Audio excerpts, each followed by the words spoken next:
Alors l'innovation a beaucoup d'aspects, enfin des aspects complètement différents. On peut parler d'innovation technique, on en a vu lors du PCD Awards.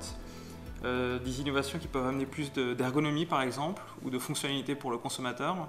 On a vu aussi toute une partie sustainable, où on a des innovations qui ont un impact sur l'environnement par exemple.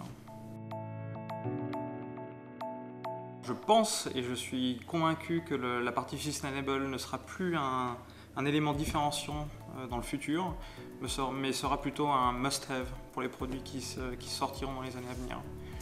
Et je pense que c'est un point que les nouvelles générations ont un focus beaucoup plus important par rapport aux anciennes générations. Le salon en lui-même, c'est une vitrine pour les fournisseurs. Donc c'est les fournisseurs qu'on a l'habitude de voir, de travailler avec, par exemple. Mais on découvre aussi de nouvelles techniques. On a souvent des innovations techniques qui sont présentées lors du salon. Et ça nous permet d'échanger avec des professionnels et aussi d'avoir un network de collègues qui travaillent dans des marques différentes et d'échanger sur ces sujets. Et pour les awards, c'est essentiellement pour motiver les équipes et pour aussi montrer avoir une fierté de présenter des produits qui ont été développés pendant 1, 2, parfois 3 années.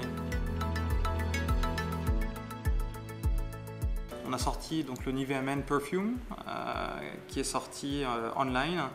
Et c'est un produit particulier étant donné qu'on a travaillé avec différents matériaux. On a travaillé sur une boîte métal avec un flacon et la particularité était une étiquette en étain qui prend un peu de patine avec le temps. Donc c'était un très bel objet, un produit dont on était fiers et on avait envie de partager ce moment avec les personnes au PCD. Je pense que la partie sustainable est le premier point, je pense, qui sera développé dans les années à venir. Je pense que la partie e-commerce, certainement, va prendre de l'ampleur, notamment en Europe, mais aussi en Asie. Et je pense que les besoins de consommateurs dans les régions, si on parle d'Asie, Brésil, va se développer. Et je pense qu'on aura beaucoup plus de focus sur ces régions-là.